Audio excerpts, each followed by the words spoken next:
Abra sua Bíblia, então, no Evangelho de Mateus, capítulo 5, versículo 5.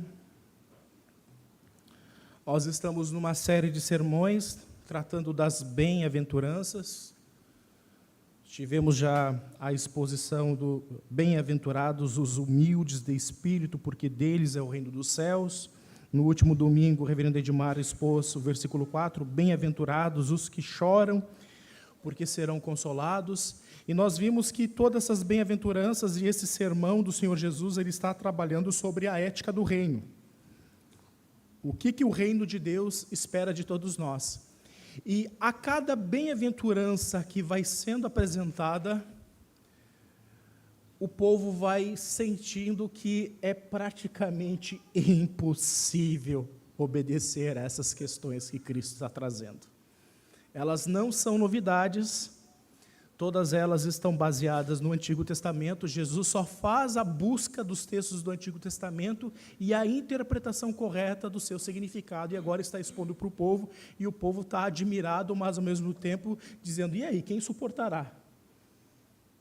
E Jesus depois, mais à frente, percebendo que o povo está com o olho estalado, ouvindo aquele sermão, diz assim, se a justiça de vocês não excederem muito a dos escribas e fariseus, vocês não poderão entrar no reino dos céus. Que é isso? Mais uma pá de cal.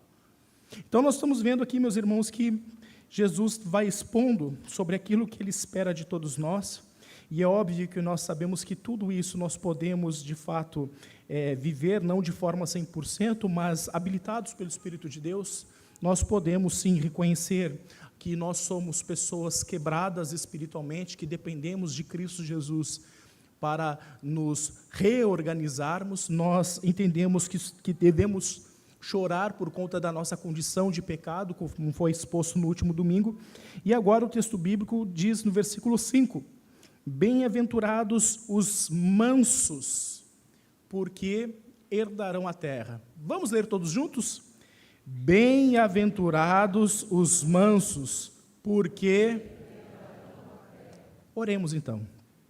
Santo Deus, pedimos, ó Pai, a Tua graça, pedimos, Senhor, a Tua iluminação, que o Senhor venha trazer, Senhor, o significado do que significa, no caso, mansidão, e que assim, ó Deus, possamos aprender de Ti, ó Deus, e aplicar essas verdades na nossa vida.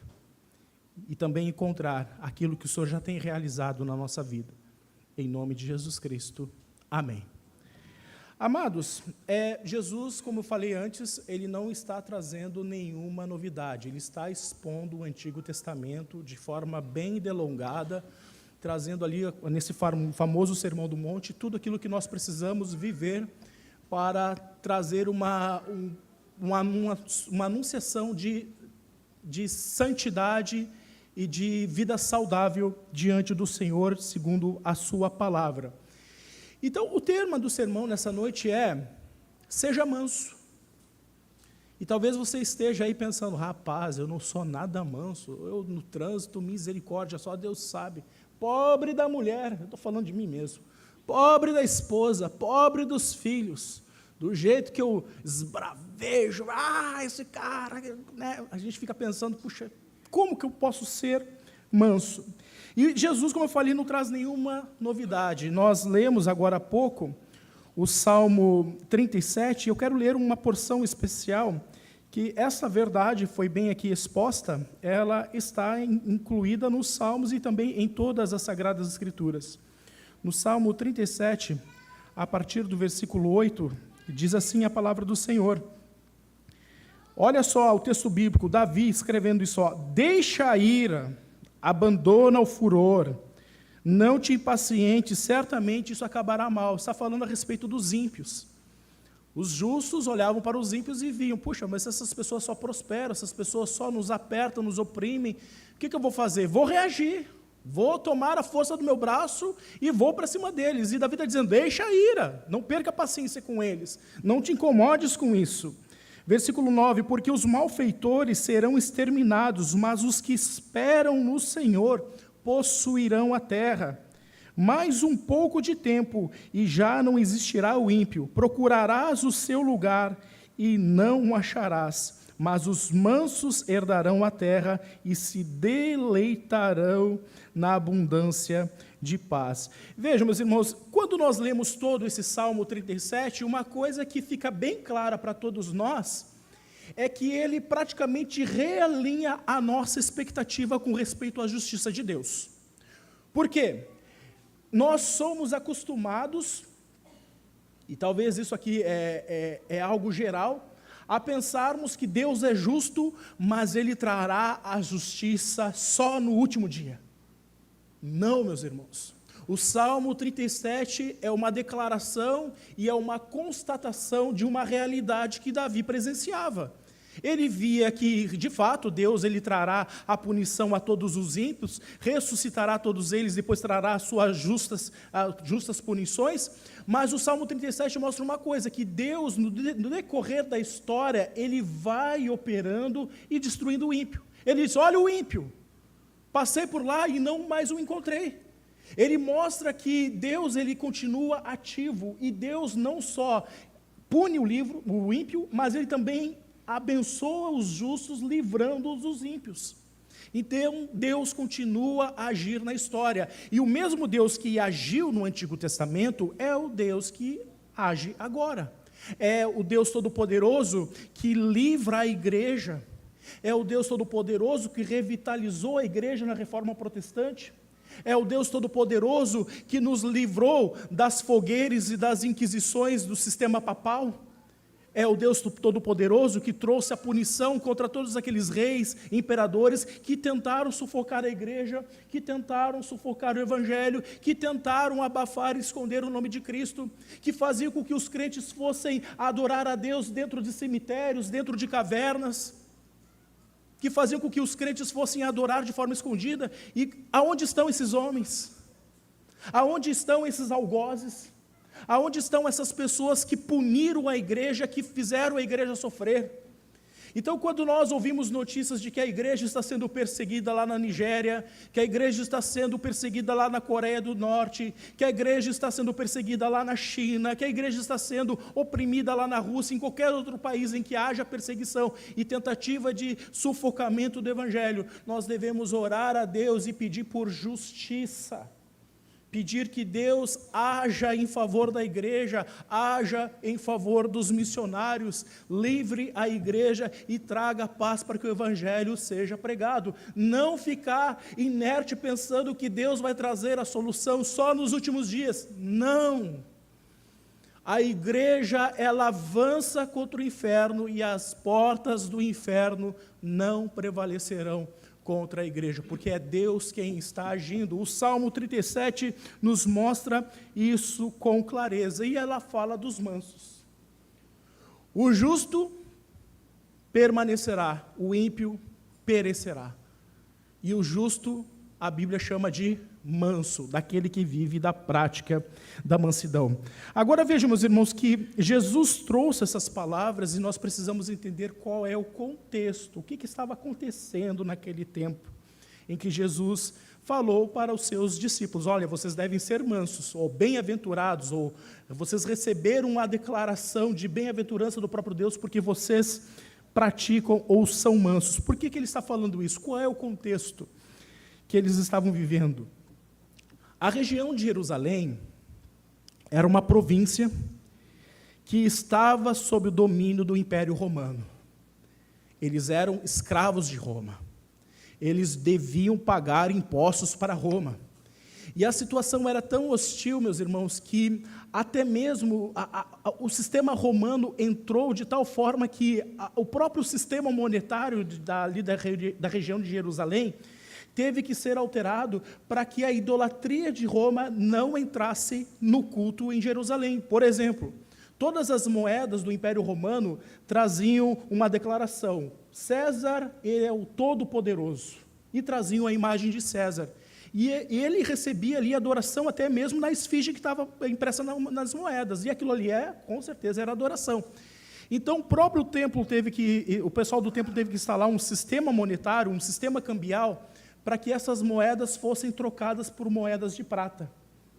Daí que vocês podem ver por que Judas Iscariotes recebeu 30 moedas de prata. Ele recebeu, na verdade, 30 denários, que era o salário de um dia. Ele recebeu um mês de salário por ter entregado Jesus Cristo, só que numa moeda que era a moeda específica utilizada no templo, porque não trazia esse desenho, essa imagem da idolatria.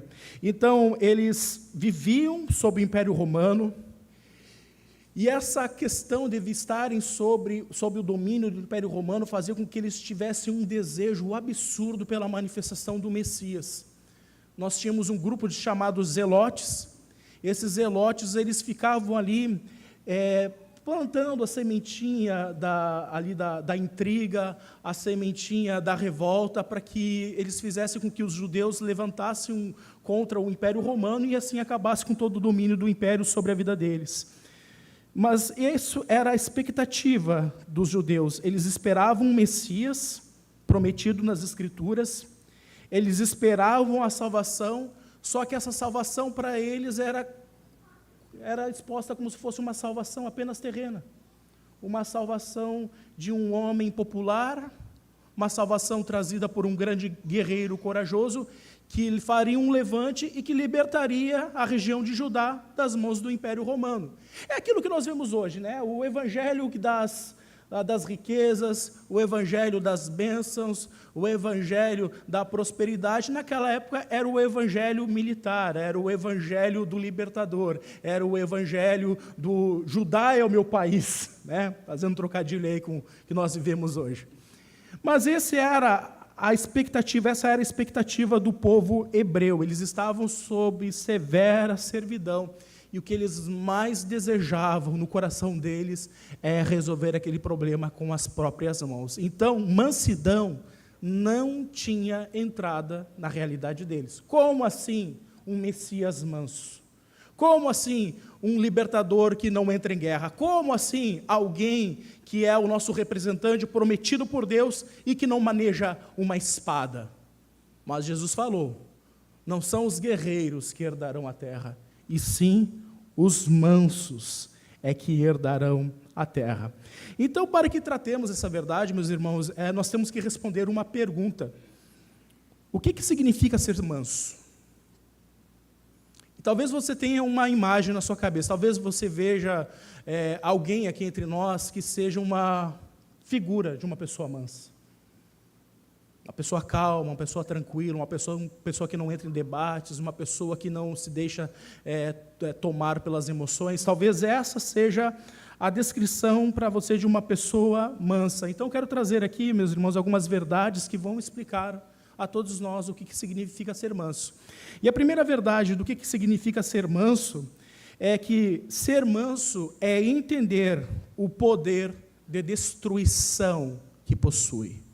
Ser manso é entender o poder de destruição que você possui.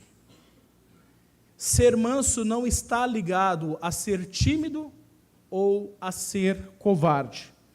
Ser manso é reconhecer o potencial bélico que possui para causar dano ao próximo. É exatamente isso. Você entende que no seu poder você pode causar um grande estrago, seja pelo poder do braço, seja pelo poder da lógica, seja pelo poder das maquinações do coração, ou seja pelo poder da língua, e esse é o poder mais absurdo que existe. Você entende que você pode provocar um grande colapso na relação entre irmãos. Você entende que você pode causar grande destruição se você encontrar alguém e querer ir para as vias de fato com essa pessoa. Então, ser manso, em primeiro lugar, é você reconhecer o potencial bélico que você tem. E o grande exemplo que nós temos de alguém que reconheceu o seu poderio bélico é o próprio Senhor Jesus Cristo. Ele disse lá em Mateus capítulo 11, versículo 29, aprendei de mim, porque sou manso e humilde de coração. Pare para pensar numa coisa. Jesus Cristo, ele não é o Todo-Poderoso? O poder de Cristo é imensurável. Há uma expressão que fala que Jesus Cristo destruirá o anticristo com o hálito da sua boca.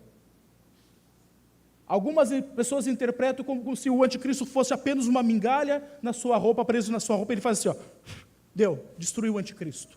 Fácil de expulsá-lo. O Senhor Jesus Cristo é aquele que, com apenas um pensamento, com uma palavra declarada dos seus lábios, pode trazer a destruição que Ele quiser, o sofrimento que Ele quiser. Tanto é que horrenda coisa é cair nas mãos de um Deus irado. Mas vejam que Jesus Cristo foi incomodado, Jesus Cristo foi alvo de blasfêmia, Jesus Cristo foi ultrajado, Jesus Cristo foi oprimido, Jesus Cristo recebeu açoites, recebeu uma coroa de espinhos, fizeram deboches da forma mais intensa, colocaram ele, um saco na sua cabeça e esbofeteavam e diziam, quem foi que te esbofeteou? Dize para nós, você não é profeta? E Jesus Cristo, contendo o seu poder bélico, contendo o seu poder de destruição, contendo o seu poderio, a sua fúria, a sua ira, de forma mansa, ele suportou. Vocês entendem que se Jesus Cristo permitisse manifestar um pouco da dose da sua ira na cruz do Calvário, vocês entendem que nós estaríamos colapsados? Vocês entendem que toda a realidade poderia ser destruída se Cristo manifestasse um tracinho da sua ira? Ou se Jesus Cristo na cruz do Calvário levantasse apenas uma sobrancelha contra alguém? Estaríamos todos destruídos. Mas só é manso quem conhece o seu potencial bélico. E nós temos que falar isso para alguns homens, né? Nessa geração. Homens acovardados, homens tímidos, que chegam assim para nós assim, não, é que eu não sou da guerra, eu não sou das armas, eu sou homem de paz. Não, você não é homem de paz, é que você não tem potencial para oferecer perigo a ninguém. É isso. E muitos homens são assim.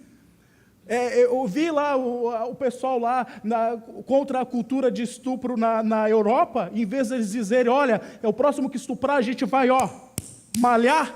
Não, eles estavam protestando de minissaia. Gente, que potencial bélico temos esses homens hoje em dia? Que potencial bélico nós vemos esses homens que cada vez mais estão abrindo mão da sua masculinidade, estão abrindo mão do seu poderio bélico para tentar conversar com a cultura, dizendo, não, sejam tranquilos porque nós somos homens de paz. Não, só é manso quem reconhece o seu poder bélico, o seu poder de destruição, e por causa disso, ele precisa se conter. É como dizia Roosevelt, né? Se você tiver uma voz mansa, e uma vara bem grande, um porrete bem grande, você consegue ir muito longe. Na mansidão e na força do porrete, você fará grandes coisas. E é exatamente isso que é ser manso. É não deixar de mostrar o perigo que você é, mas mostrar para os outros que você é uma pessoa de domínio próprio, que domina toda a sua belicosidade, todo o seu poderio bélico. Uma outra verdade, meus irmãos, que nós podemos ver sobre o que significa ser manso. Ser manso é aquilo que está expresso nos versículos 3 e 4. Ser manso é chorar e reconhecer a sua pobreza espiritual. O manso é aquele que reconhece que ele é quebrado moralmente. E por ele reconhecer isso, ele chora aos pés de Cristo. Ele confessa os seus pecados, confessa os seus medos. E ele diz, olha, Senhor, se eu estiver sozinho, sem a graça do Senhor, Deus nos acuda. Ele chora, ele pranteia pela sua condição de pecado, e ele invoca do Senhor a justiça que só Ele pode dar. Ele é uma pessoa que ele reconhece que ele é tão pequeno, que ele é tão miserável, que até mesmo a sua capacidade de julgar as coisas, ele reconhece que é limitada. E por causa dessa limitação que ele reconhece que tem, que essas limitações são controladas às vezes pelas emoções estranhas do nosso coração, ele confia a sua justiça nas mãos do Senhor. Ele diz: olha, Senhor, eu não tenho capacidade para julgar essa situação, para ver se eu estou certo, se eu estou errado, então eu confio no Senhor, o Senhor é o meu juiz. Eu coloco nas mãos do Senhor, porque eu sei que o Senhor é um Deus justo, eu sei que o Senhor fará justiça, e a sua justiça será justa, porque o Senhor é todo justiça, e será muito melhor que a minha, porque se eu resolver na força do braço, se eu resolver nas minhas palavras, se eu descer do calçado, se eu sapatear, a coisa vai ficar feia. Se eu falar com aquela irmã lá, a irmã vai ouvir poucas e boas. Ele confia na justiça que vem de Cristo. Senhor, julga entre a minha causa e a causa dela, e vê quem está justo, vê quem é justa nessa situação. O manso, ele chora e reconhece a sua pobreza espiritual, e ele confia no Senhor, a sua justiça. A terceira verdade, meus irmãos, é que ser manso é não considerar grande demais a ofensa dos outros. Ele conhece que ele é quebrado espiritualmente. Ele chora pela sua condição espiritual. Ele confessa os seus pecados. E ele consegue ter um vislumbre do quanto Cristo foi punido na cruz por conta dos seus pecados. Ele vê: Senhor, o que o Senhor perdoou da minha vida é algo exorbitante, é imensurável, é algo grande demais. O Senhor perdoou toda uma vida de pecado, me fez agora ter paz com Deus, ter relação com Deus, e quando ele percebe toda essa montoeira, essa montanha de pecados que foi perdoado, ele olha para a ofensa de um irmão, olha para a ofensa de outro irmão, e ele consegue perdoar, porque ele consegue colocar na balança uma pequena ofensa diante da grande ofensa de uma vida de pecado que ele viveu quando estava distante do Senhor. Ele consegue comparar e ver: o Senhor perdoou tudo isso aqui. É aquilo que nós vemos lá em Mateus capítulo 18, na parábola do credor incompassivo.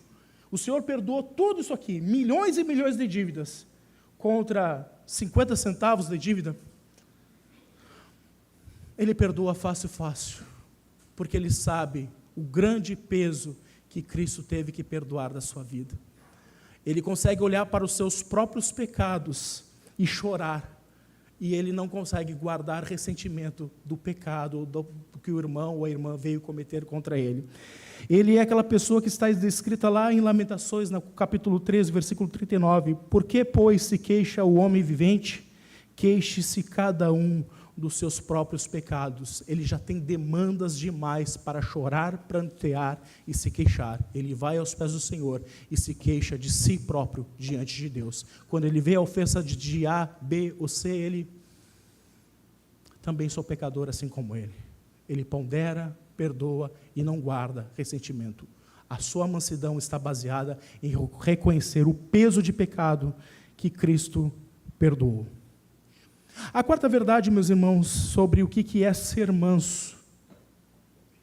Ser manso é confiar na justiça que provém de Deus. Romanos, abra sua Bíblia em Romanos, no capítulo 12, versículos 17 a 21. Olha só que preciosas verdades. Romanos capítulo 12, que é a aplicação sobre o que significa mansidão.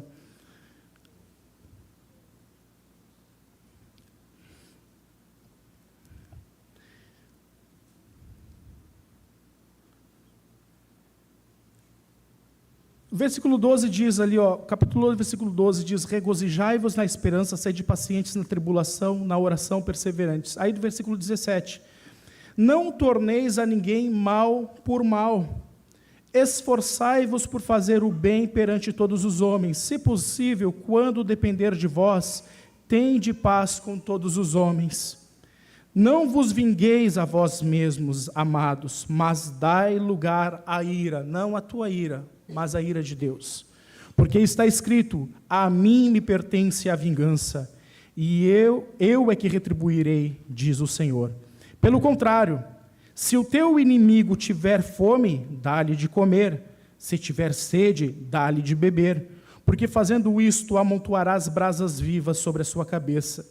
Não te deixes vencer do mal, mas vence o mal com o bem. Essa expressão, acumular brasas vivas na cabeça do outro, é fazer com que ele fique corado de vergonha, com que ele fique vermelho de vergonha. Ou seja, a pessoa está só fazendo mal para você, fazendo mal, e de repente você vai lá e faz o bem para ela, de repente você vai lá e serve ela, de repente você vai lá, dá uma carona para ela na hora que ela precisa, ela fica corada de vergonha. Essa é a expressão de colocar brasas sobre a sua cabeça.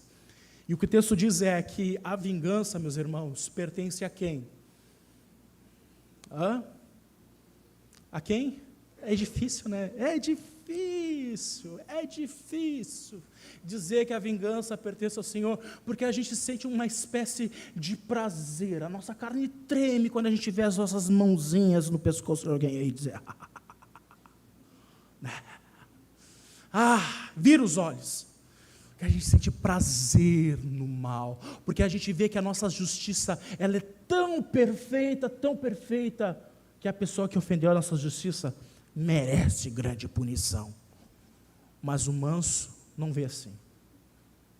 O manso, ele percebe que a sua justiça é rota, é uma justiça falha, é uma justiça fraca, que a justiça que ele tem que valida a sua relação com Deus não é sua, é a justiça de Cristo, e por reconhecer essa justiça de Cristo, ele olha para o outro e ele decide amar, decide ter paciência, decide cuidar, e quando ele vê que a coisa está demais, que está insuportável, ele coloca diante do Senhor, Senhor, seja o meu juiz, aplica a tua justiça, vinga a minha causa, porque eu estou fazendo bem, está dependendo de mim ter paz, mas a pessoa não quer ter paz comigo, então, seja o meu vingador nessa hora, então, Senhor. Ele confia na justiça do Senhor, sabe, porque a vingança pertence ao Senhor. Uma quinta verdade, meus irmãos, sobre o que significa ser manso, né? Eu já falei aqui 4 verdades, né? A primeira verdade é que ser manso é entender o poder de destruição que cada um possui. Ser manso é chorar e reconhecer sua pobreza espiritual. Ser manso é não considerar grande demais as ofensas dos outros. Ser manso é confiar na justiça que provém de Deus. E agora, ser manso é manifestar sua nova natureza em Cristo Jesus. Abra sua Bíblia em Colossenses, no capítulo 3, versículos 12 a 14, diz assim, Colossenses 3, 12 a 14, este é o manso e ele manifesta essa nova natureza. Revesti-vos, pois, como eleitos de Deus, santos e amados, de ternos, não é esse terno aqui, tá? De ternos é de entranhas, tá? De ternos afetos de misericórdia, de bondade, de humildade, de mansidão, de longanimidade.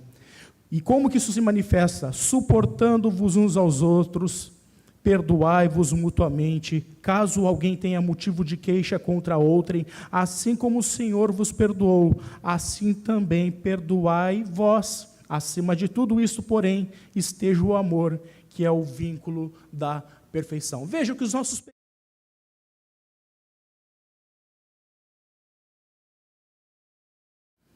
tá aquela pessoa lá que está há 20 anos que você vai para um lado do corredor e a outra pessoa vai para o outro lado, você não consegue nem olhar nos olhos dela, dá aquela fisgada na barriga quando você olha para ela. Você vem no culto e você diz assim, não acredito, está na igreja e ainda está sentada no meu banco.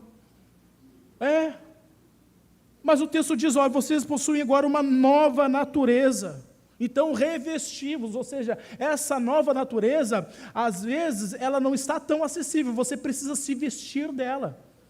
É como se você colocasse uma roupa e no fim do dia aquela roupa estivesse suja e no outro dia você tem que colocar uma nova roupa. É isso mesmo, é se revestir. É todo dia ser lembrado que você foi perdoado por Cristo e que você recebeu a incumbência agora de perdoar os outros e de manter o vínculo da perfeição que é o amor.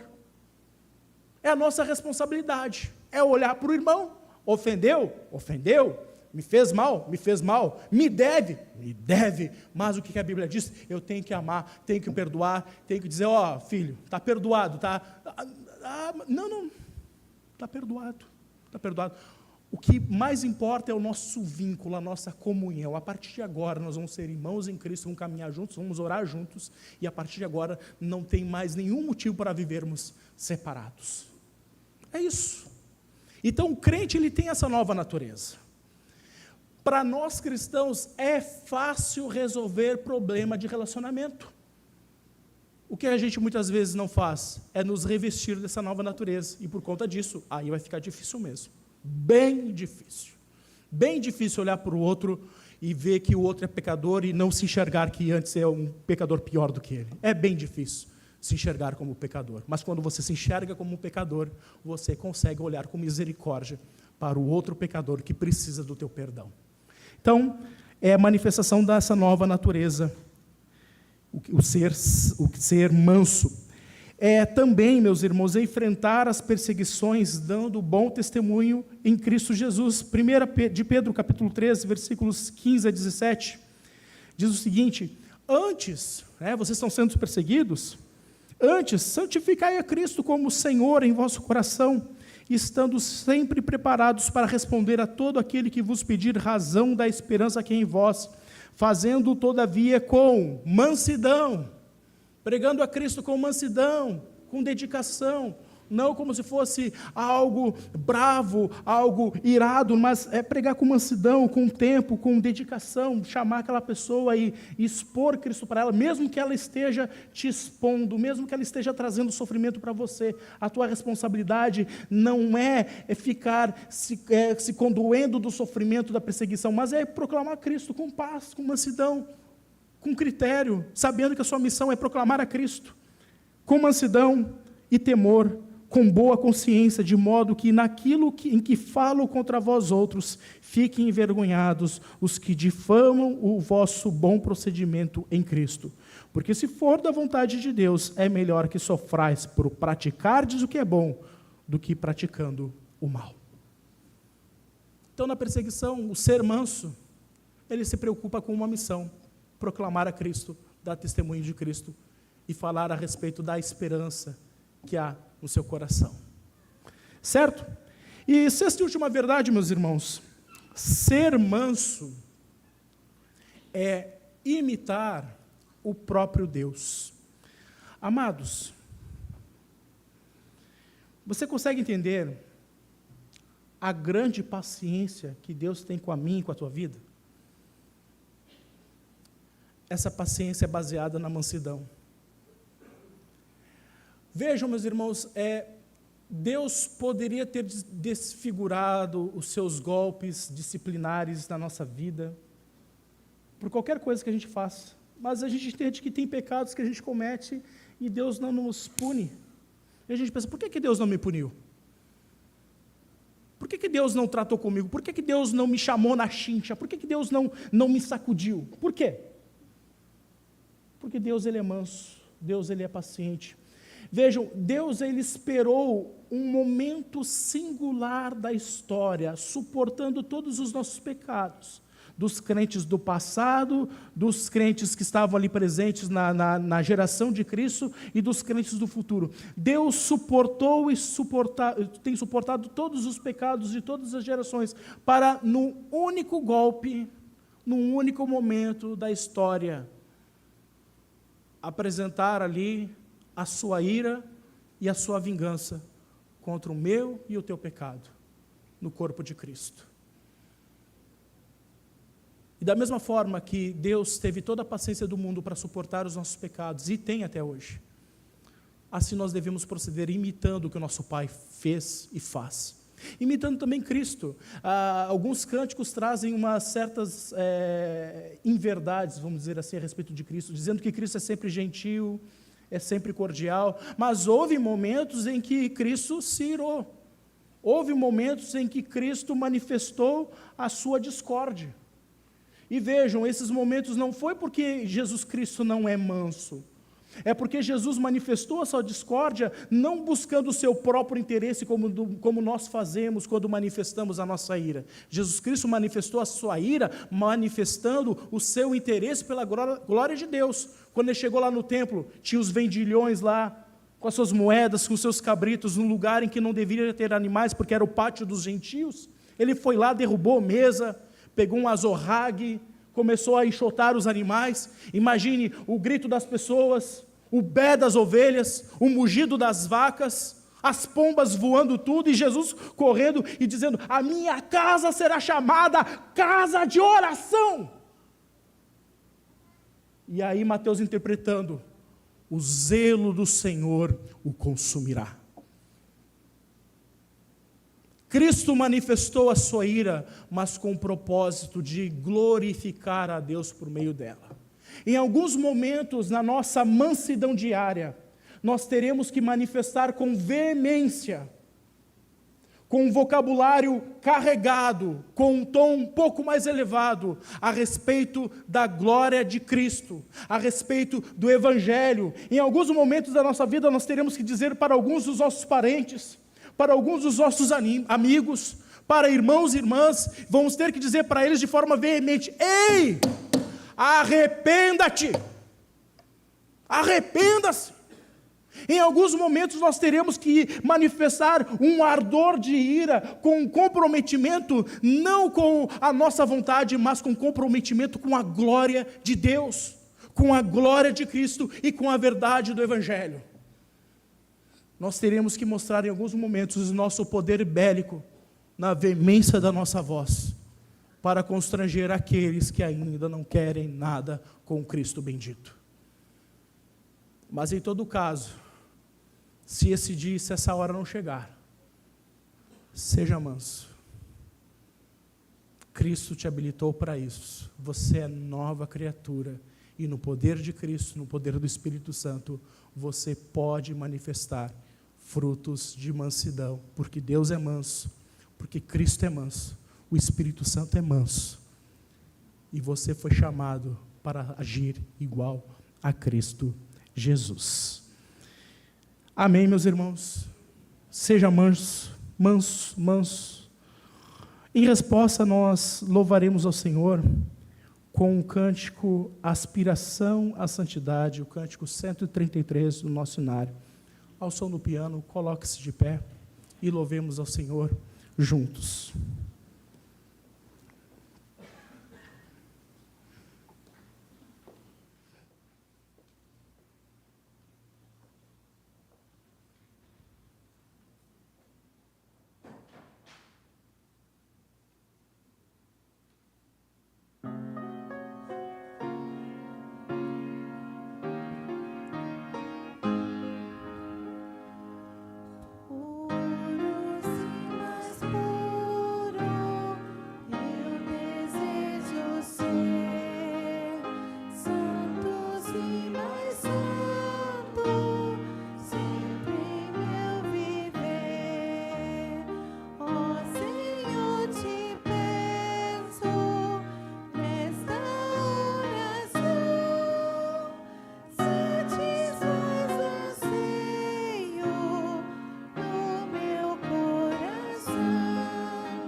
Bendito Deus, ó Senhor, queremos ser, Senhor, mansos,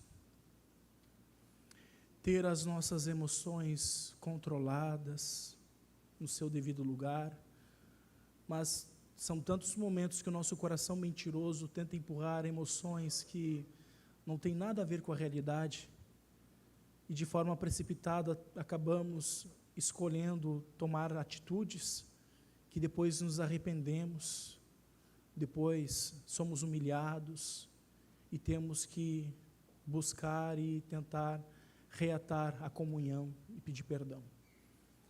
Contudo, ó Deus, faz parte do crescimento, faz parte da Tua graça, sermos ensinados por Ti e muitas vezes na aplicação da vida. Pedimos ao Pai que o Senhor nos faça cada vez mais mansos, que tenhamos o nosso coração retido pela Tua graça, que a nossa ira, as nossas exclamações, as nossas imprecações sejam detidas pelo Teu Santo Espírito, pelo conhecimento da Tua palavra, assim como Davi orou pedindo que o Senhor colocasse um guarda na sua boca para não pecar contra Ti. Ó Deus, faça o mesmo conosco, que os nossos lábios se fechem para a injustiça, as nossas atitudes sejam contidas por causa da nossa ira, e que assim, ó Deus, nós venhamos a proceder de uma forma que glorifique o Teu nome, e sempre visando buscar a Tua honra, a Tua glória, a edificação da igreja, a nossa edificação e o bom testemunho do nome de Cristo. Nos abençoa, Deus, nessa semana, sê conosco, Senhor. Permita, ó Deus, que nós compreendamos essa verdade e não nos esqueçamos, mantendo sempre o hábito de nos revestir do novo homem, buscando sempre entender qual é a nossa missão neste mundo, em nome de Cristo.